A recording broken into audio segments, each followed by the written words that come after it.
This review was made possible by contributions from viewers like you.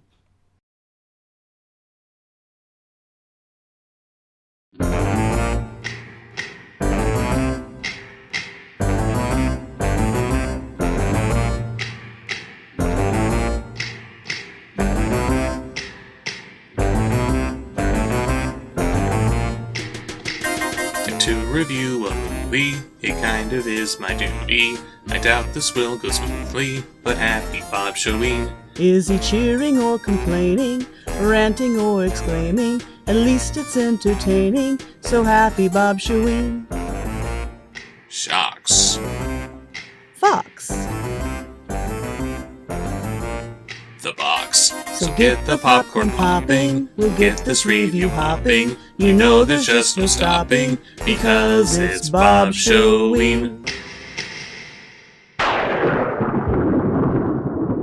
The Addams family. The Addams family. Oh, the Addams family. I'm coming at you now. Oh, the Addams family. No, the Cookie family. Good evening, and welcome back to Bob Shoween.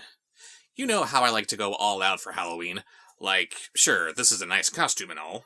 You do make an excellent Gomez, mon cher. Thank you, Carita. There is more that I would like to do with it, like maybe build a model train set that I can blow up, but sadly I just don't have the space for that. So today, we're going to look at a very different kind of train wreck, Addams Family Reunion. Some of you may remember the new Addams Family sitcom, made for the Fox Family Channel in 1998. Rather than just let it be its own entity, the producers decided that they needed a movie to help bridge the gap in continuity between this new show and the previous Barry Sonnenfeld films. They even told the director, Dave Payne, that they wanted him to make it look like Sonnenfeld directed it, just so they could invariably tell him to turn down the darkness and the satire because kids were the target audience, and kids' entertainment has to be watered down and stupid. But then what else would you expect from the people who brought us Alpha's Magical Christmas?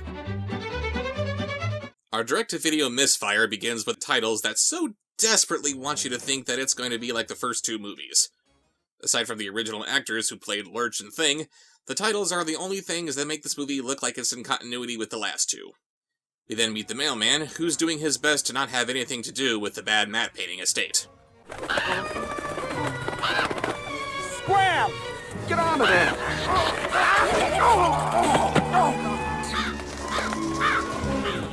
Being one valuable way from a total meltdown.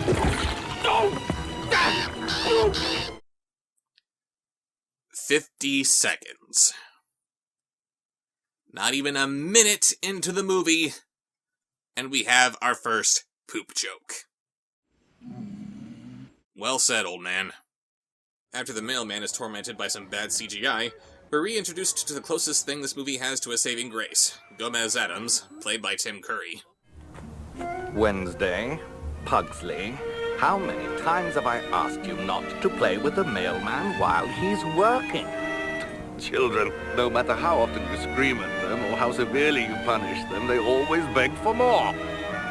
Yeah, get used to this soundtrack, by the way. It's constantly trying to make us feel like there's more going on than there actually is. Right now, it's trying to convey something with a rising action while emphasizing how utterly wacky it is, when really all it needs is...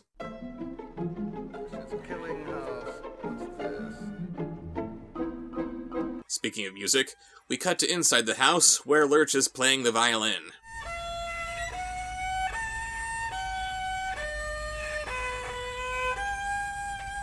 I know it's easy to fall back on the joke of, anything bad is good to the Addamses, but if that were the case for everything, Lurch wouldn't put as much effort into learning the pipe organ as he clearly has.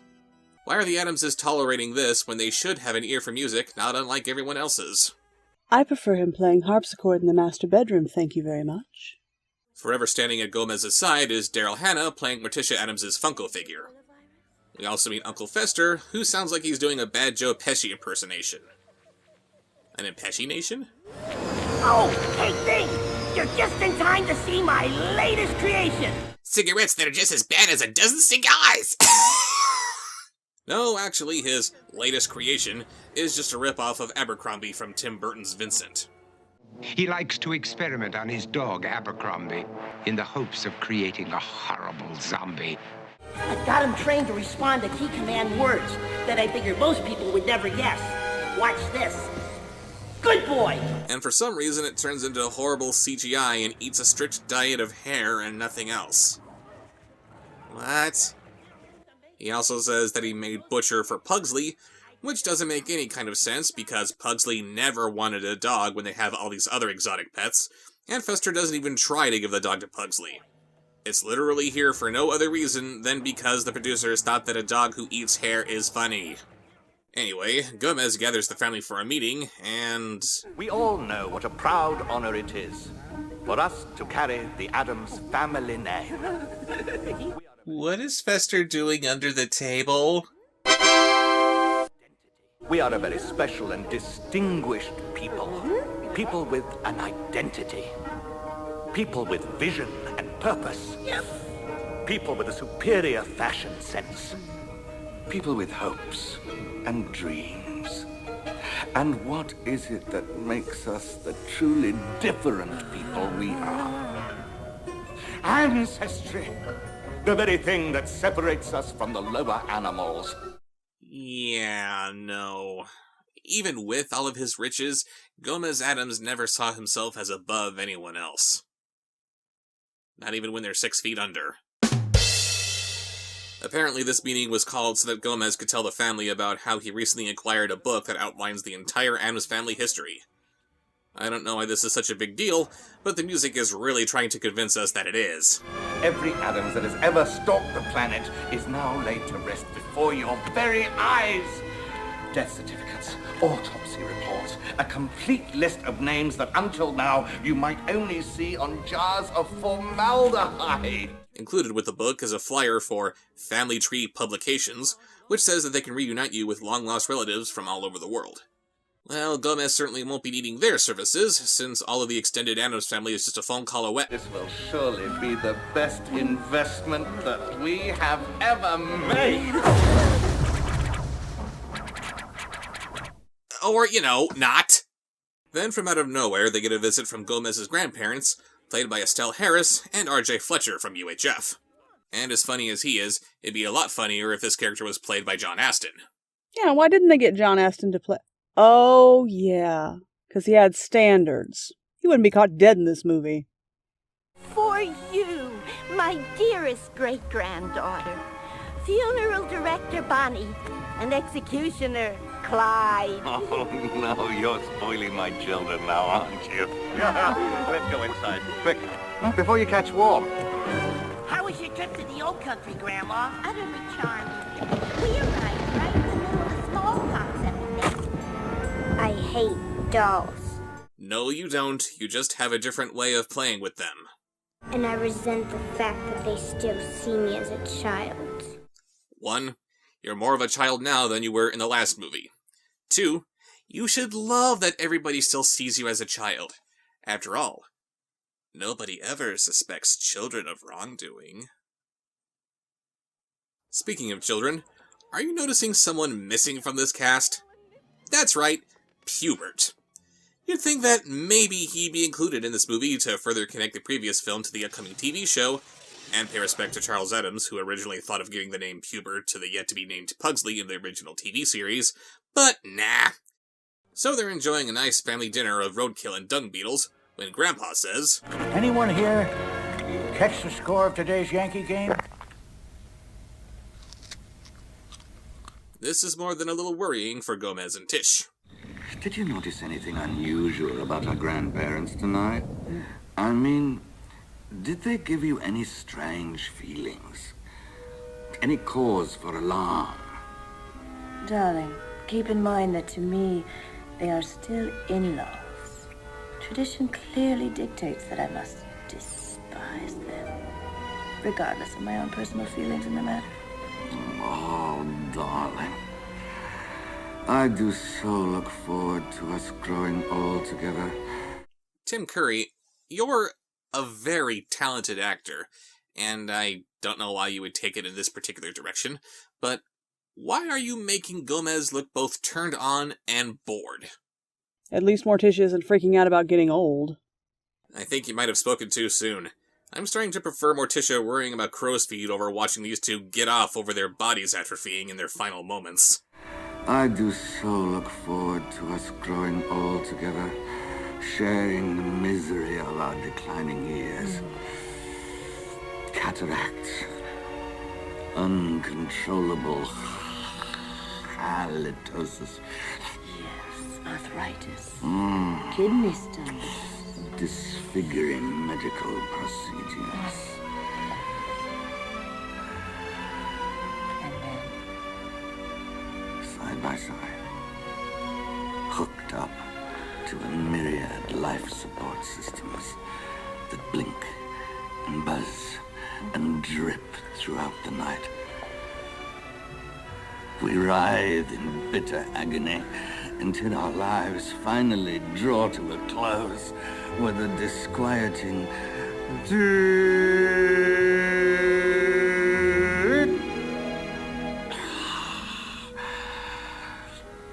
Oh, I'm so glad they came to stay with us for a while. Ew, he's turned on by his grandma staying with them. Which is suddenly making me think of something I probably shouldn't be. If he's turned on by his centerfold mother, then shouldn't his grandma be kind of on the hot side too? Mom. This is just 50 Shades of Wrong. Days pass, and Grandma and Grandpa are only getting more and more normal to the tune of a cheap knockoff of Tijuana Taxi.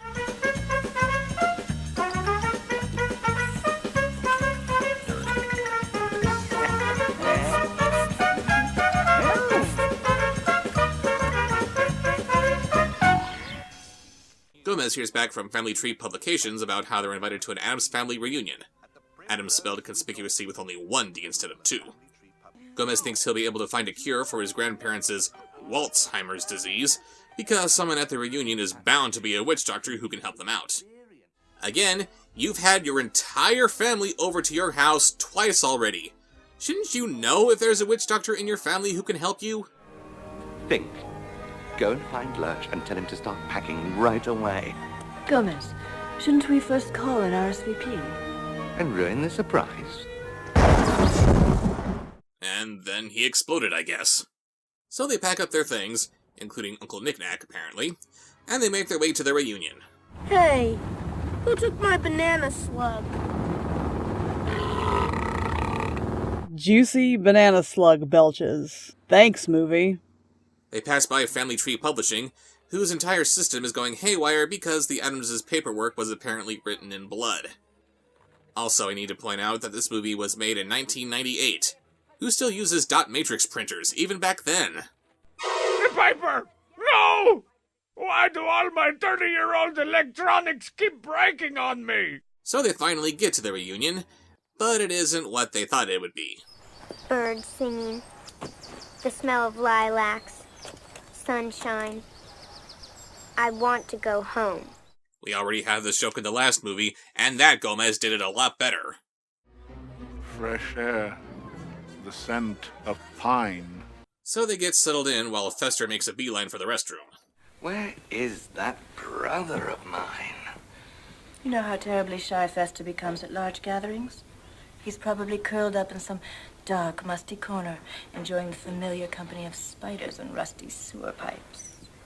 Well, doesn't he want to get out and mingle with long-lost relatives? Make new friends? See how the other half dies? Have patience, my dear.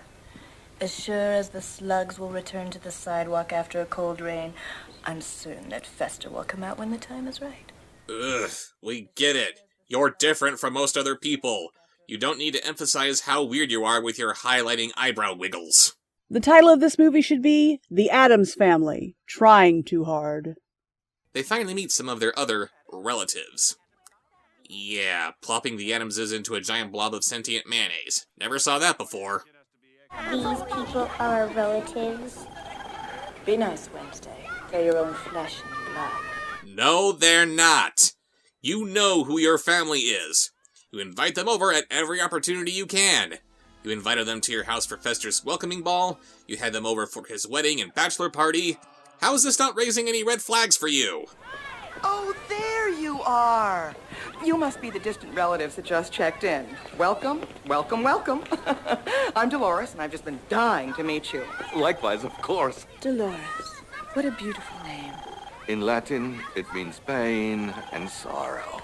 Of all the things that this movie gets wrong, it somehow manages to get that part right. This is my husband, Dr. Philip Addams. Gomez Addams. What an honor indeed. Philip is a leading psychiatrist. A witch doctor? No, he's a psychiatrist.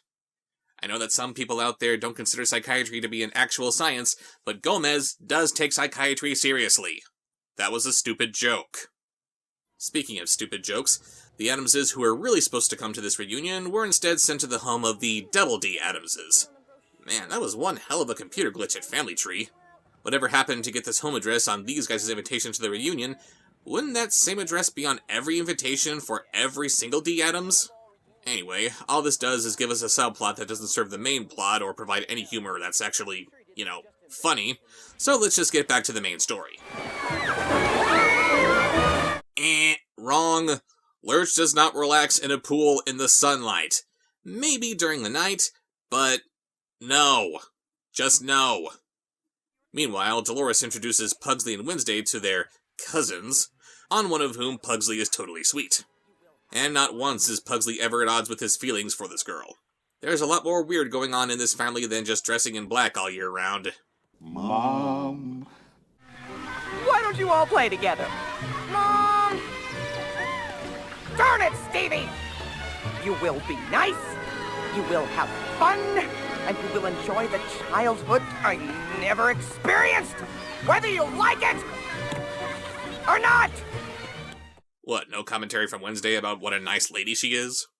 You will be nice, you will have fun, and you will enjoy the childhood I never experienced, whether you like it or not! What a nice lady. Pugsley? What kind of stupid name is that? It's Slavic for stomach pump. There are 12 Slavic languages scattered throughout Europe and Russia, and Pugsley means stomach pump in none of them. We jump back to Fester, who made his way into the hotel's wine cellar for some reason, and he needs to go find some hair for his dog. You stay here and don't go anywhere till I get back, okay? You just stay here and practice your ventriloquism! Then we cut back to Morticia trying her best to be sociable. So, Morticia, you have a somewhat darker taste in fashion. Why, thank you. Where do you shop? Black & Decker? Oh, no, I make all my own clothing. Ooh. Why buy clothes off the rack when you spend most of your free time on it? Let's ignore how that joke doesn't make any sense, since Morticia is clearly wearing more than your typical S&M gear, and instead focus on how she apparently makes her own clothes. I suddenly want to see a Morticia who's played by Christine McConnell. Only if Gomez can be played by Bill Skarsgård or Sam Witwer. Caviar, ladies. Oh, goody, goody, yes, of course. Caviar, madam. No, thank you. I prefer to wait for the larval stage. You think I'm particular? When he was a tot, Pugsley insisted I jiggle his head so it looked alive. Ugh, even the normies are overacting. We cut to the kids playing a little bocce ball, and naturally, Wednesday wins.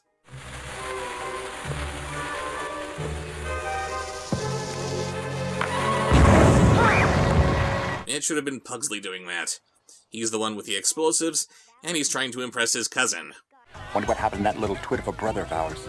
You don't suppose those people killed off Jeffrey and Melinda and decided to take their place, do you? Now, sister dear, don't get your hopes up. In case something disastrous did happen to our beloved sibling, I'm sure his share of the estate would ease our sorrow. If this is part of some twisted little plan you've come up with to eliminate the competition... Hello, yes. Don't even think about getting rid of me next. Surely you're not suggesting... Oh, please, spare me the choir boy act. I know for a fact you've been poisoning Daddy.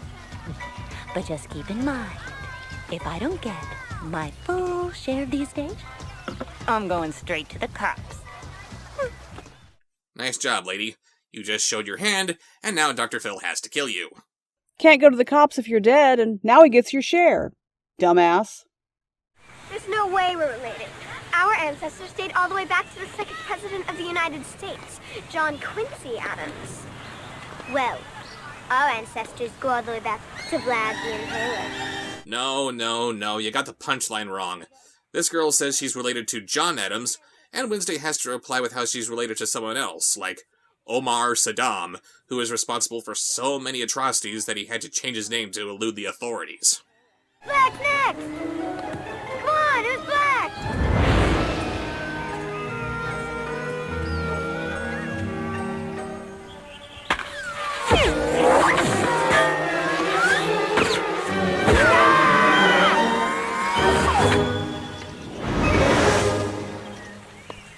What was the point of giving Wednesday a zoom-in like that without giving her any kind of reaction? Even Christina Ricci and all of her sociopathic lack of emotion still reacted to things. We cut back to Gomez, who's been trying to get Dr. Phil here to help him with his grandparents, but he's just been brushing him off. Gomez wagers $10,000 against the care that he's seeking in a little game of darts, and naturally he wipes the floor with them.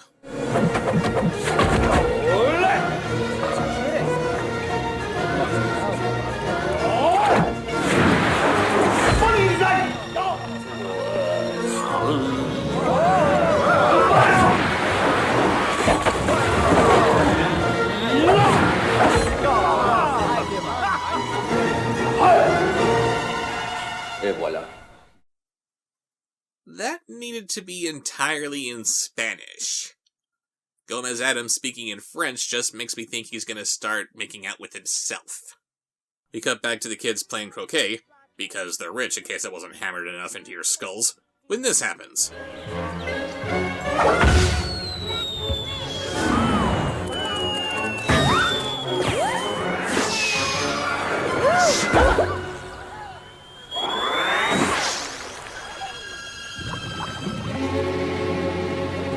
I think she's knocked out! Somebody help! Help!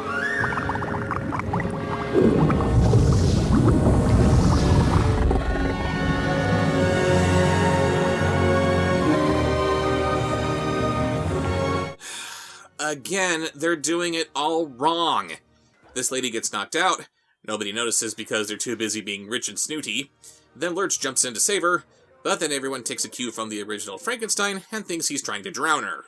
And then she falls in love with Lurch because he's awesome. Turns out she's got a thing for the strong silent type, and hey, that's Lurch.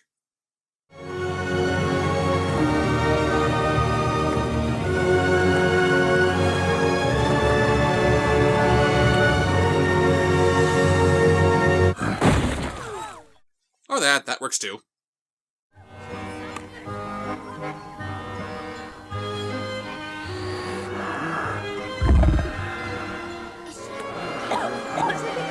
Come on, they don't take advantage of the cheap CGI technology available and have her blow up like a balloon?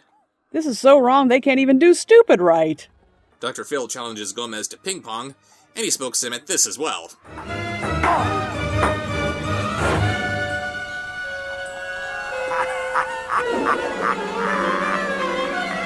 No, wrong. It's a cigar that's Gomez's smoking implement of choice.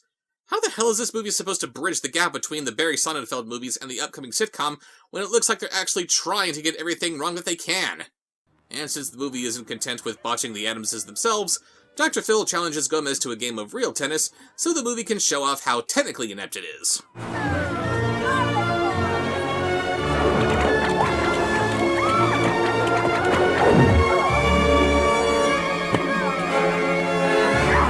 Great job, movie. Not only do you break the 180-degree rule and make it look like Gomez is backflipping toward the net somehow, but you couldn't even get some grip to stand on a stepladder to drop the ball into Gomez's field of play. Nicely done. We cut to later that night when Gomez and Morticia are getting ready for dinner. How do I look? Just to kill. Or at the very least, to maim. Isn't that something of an insult? You look gorgeous. Or, you know, kind of okay. We then cut to Lurch in bed, dreaming about...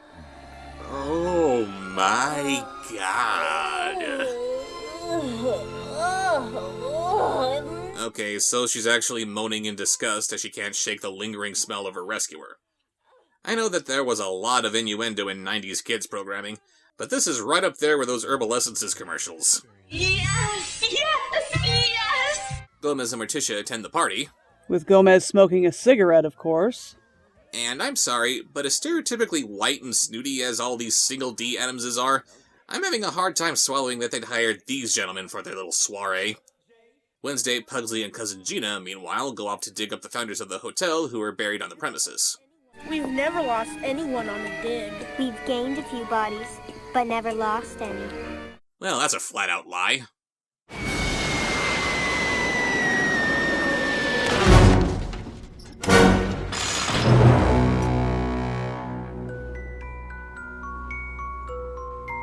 Are they dead? Does it matter? Gomez and Morticia have a dance that's desperately trying to recapture the effect of dances past. Where it fails is that Morticia is way too bouncy. Morticia doesn't bounce. She glides. This isn't dark, it's not passionate, it's just goofy. I made the observation in the Addams Family musical that Morticia is supposed to sound like pure sex, and Daryl Hannah must have somehow retroactively taken that to heart, but she got it wrong and somehow put it into her entire performance. All this winking and nodding to the camera, she's been trying to seduce us this entire time, but now that we're at this point in the movie, it looks like she has nothing left for Gomez. When Gomez and Morticia are dancing, that's foreplay. They're having sex right there on the dance floor with all of their clothes on. Except here, there's just no chemistry between these two. Poor Tim Curry's giving it his all, but he may as well be tangling, or whatever this dance is supposed to be, with a cardboard cutout. I don't know, looking at how the last bits of this dance are edited, he just might be.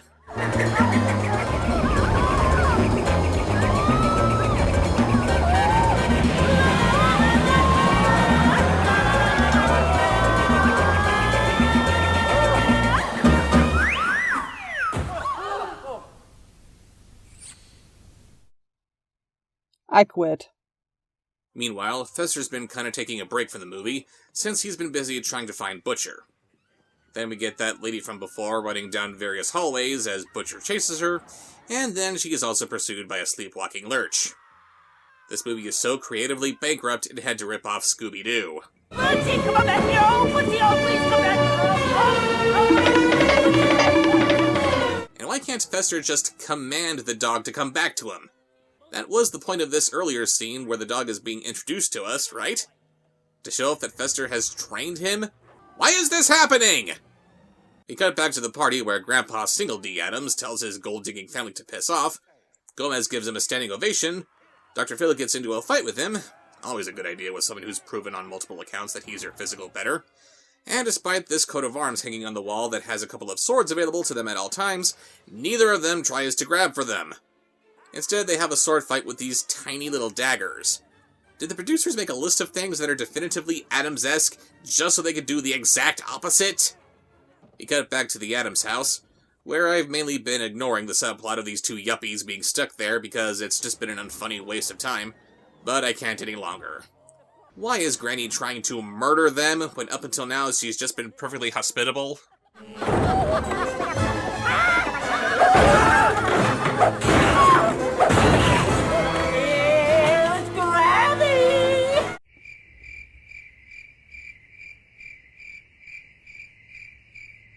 Then Gomez and Morticia are arrested because the Kool-Aid Man is red. I don't know. Sharon Darnell, Child Protective Services. This badge gives me the unsupervised, unrestricted right and responsibility to separate crying children from their terrified parents and place them in questionable foster care. You are under arrest for child abandonment, child endangerment, and child abuse. Plus aggravated assault, Yeah. attempted murder, and maybe even a successful murder. Ugh. Just because Gomez and Morticia have weird kinks, they're not going to moan in orgasm over being arrested for crimes they didn't commit. They're creepy, they're kooky, they're altogether ooky, but they're not insane. During the course of all this bullshit, I guess someone called a dog catcher, who for some reason thinks that a disembodied hand is the same thing as a dog? What do we have here? A cameo that's beneath even you? I'm sure you don't hear this a lot, Mr. Clinton Howard, but hear it now. You're better than this! Child Protective Services get their hands on the kids while they're in the middle of burying Lurch. Since they bury Lurch all the time, you know. Then we cut to Fester, who was arrested off-screen. They take him to an insane asylum and strap him into an electric chair, and don't even bother with finding some excuse to put a light bulb in his mouth? Why don't you just make a movie with Superman where he doesn't have any powers while you're at it? Then great-grandfather Walter Addams pays Gomez and Morticia's bail because... F if I know. I guess he figures that if he hates his gold-digging family, and said gold-digging family hates these people, then they can't be all bad, right? He's had absolutely zero interaction with them. He has no reason to care about what happens to them. You look like you've been through hell and back. Go on. You're just saying Oh, Walter. Okay, that was a cute line, but it should have been in French. Merci. Il était charmant, monsieur. Oh, Tish, that's French. And it just occurs to me that we haven't heard any so far! So yeah, Walter here helps them rescue their family, because of course he knows where they all went, shut up. And they leave Dr. Phil in the electric chair, and at the mercy of the murderous asylum inmates. I would like to point out that for all of their collective affinity for torture, death, etc., the Addamses aren't murderers. They'll defend themselves when threatened, but they aren't going to do something like this. But wait, you're probably thinking, what about Amanda Buckman from Addams Family Values? Yeah, I know you're all thinking of that stuck-up little bitch who Wednesday burned at the stake, but here's something you probably overlooked. She's fine! And Wednesday knew she'd be fine! Wednesday had no intention of killing her, all she wanted was to put her in her place. I have no idea how Amanda survived getting burned alive without a scratch, but that's not the point. The point is, the Addams family are weird, macabre, but they're not sadistic. Maybe they could get away with this if they thought that all this would do is distract Dr. Phil, perhaps making a mention of how their kids play with electric chairs all the time, giving them reason to think that this wouldn't kill him. But on the other hand, they did see Debbie die from electrocution, so I'm inclined to think that on some level, they must be aware of how fragile most other people are compared to them. Again, this is just wrong! They show up just in time to stop Wednesday and Pugsley from performing unnecessary surgery on Dolores, since, you know, butchering someone who's only wanted to show you love and kindness is so funny! We get a random car chase tossed into the mix because, sure, why not? And the Addamses get home safe and sound, just kind of shrugging off what happened to Grandma and Grandpa, meaning that the entire movie was completely pointless. If it's not that big of a deal that they're becoming normal in their old age, why did they ever go to this stupid reunion in the first place? In typical Addams Family movie tradition, the movie ends an undisclosed amount of time later, without even a title card explaining as such, because that's how you make it look like Barry Sonnenfeld did it, as the Addamses are celebrating Independence Day. I was just helping the kids with the fireworks. Oh, don't worry, Cousin Ed, don't worry. Butcher won't bite. Butcher's a good boy.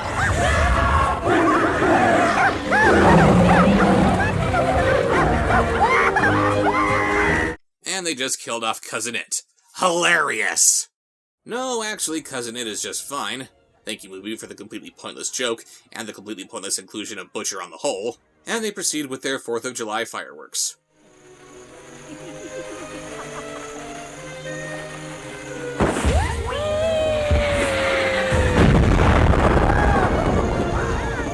Pugsley, my boy. Why the long face? Might this have something to do with a certain young lady named Gina? No, it's just, I think I left my Siberian firecracker at those weird people's house. Oh, yeah, okay. Why have a moment where Pugsley gets a little dimension to his character, and Gomez gets to impart on him a little fatherly wisdom to demonstrate the power of family, when you can just make another joke about how Pugsley likes explosives? Brilliant! So that was Addams Family Reunion, and it is pure cringe. This whole movie reeks of trying too hard while somehow not even trying at all. The Addamses themselves are completely out of character, the jokes aren't funny, the story doesn't make any sense, the music is out of place and won't shut up, the editing's a joke, and it would be one thing if this was just a standalone movie and failed on its own terms, But the fact that this is supposed to be a sequel to the Sonnenfeld films just makes it all the more embarrassing. It's just a sloppy, manic, boring mess. Tim Curry's Gomez is the only somewhat enjoyable performance in the whole thing, but everyone else is awful. Since the idea was to link the first two movies with the upcoming TV show, why not use the cast from the upcoming TV show? Glenn Taranto is very John Aston. Ellie Harvey is into Gomez without having an orgasm at everything around her.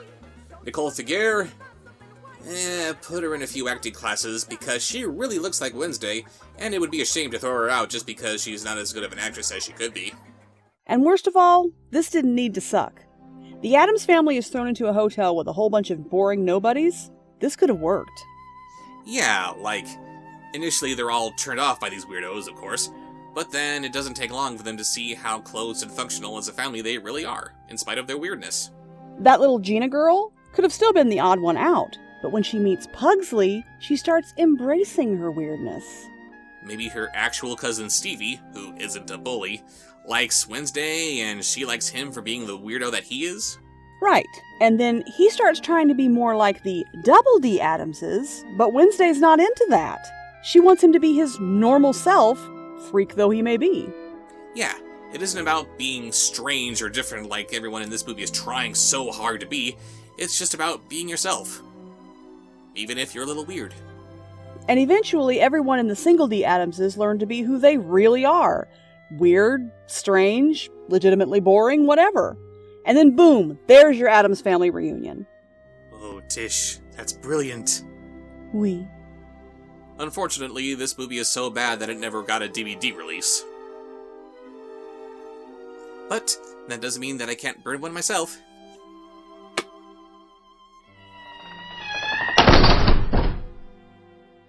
Au revoir. See you later.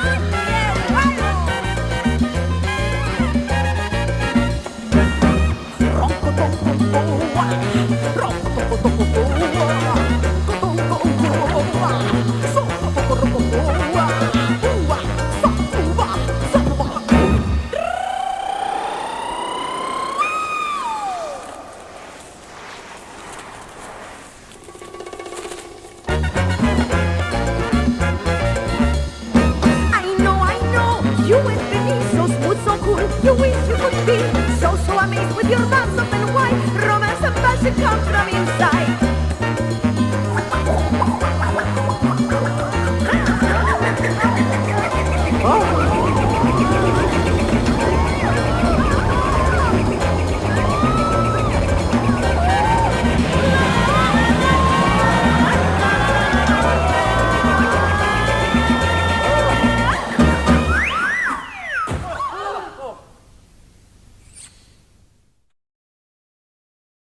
Well said, old man.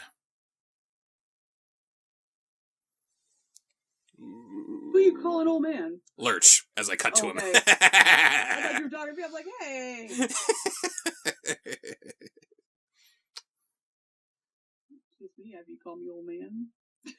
But I love you, old man. Kinky.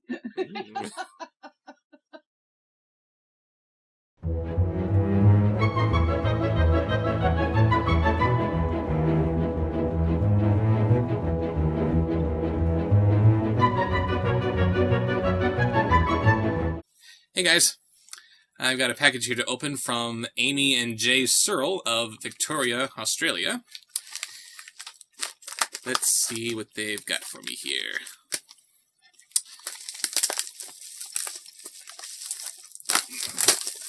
We've got a DVD. Any mail to go along with it? Yes, we've got one small letter.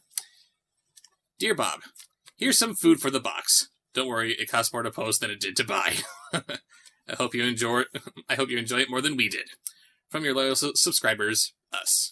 Aw, thank you, Jay and Amy. Or Jamie? I don't know. And they sent us The Dolphin. Story of a Dreamer. Oh, no. Oh, yes. That looks beautiful. I cannot wait. I guess we're going to have to agree to disagree on what beautiful means. No, I mean, it's going to be right up your show, oh, yes. Sally. Based on the best-selling book that became an international phenomenon that no one's ever heard of. That's the phenomenon. The Dolphin? That's the best title you could come up with? Okay. Dive into an enchanting world of undersea adventure, friendship, and danger with this delightful animated treasure that the whole family will cherish. Daniel Alexander Dolphin is a little dolphin with big dreams, living in a world where dreams are forbidden. Swim along with Daniel and his friends on a magical journey of destiny and discovery as he ventures beyond the safety of his pod and follows his heart into the unknown in search of the true purpose of life. That's kind of heavy for just a little animated dolphin, man. We're searching for the meaning and purpose of life? Let's see. Dolphins, meaning of life. Is this a Hitchhiker's Guide movie? Bleh.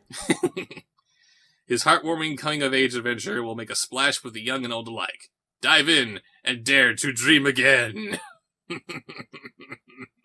That's deep, man. Oh, It sounds boy. like a really heavy-hitting movie.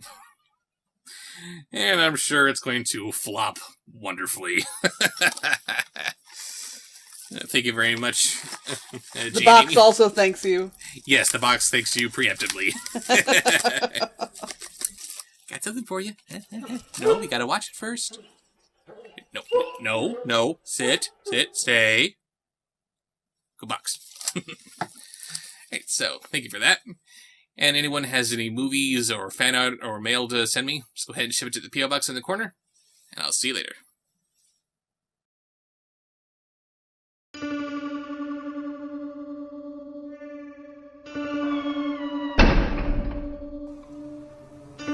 Subscribe, like, follow, comment, share, watch.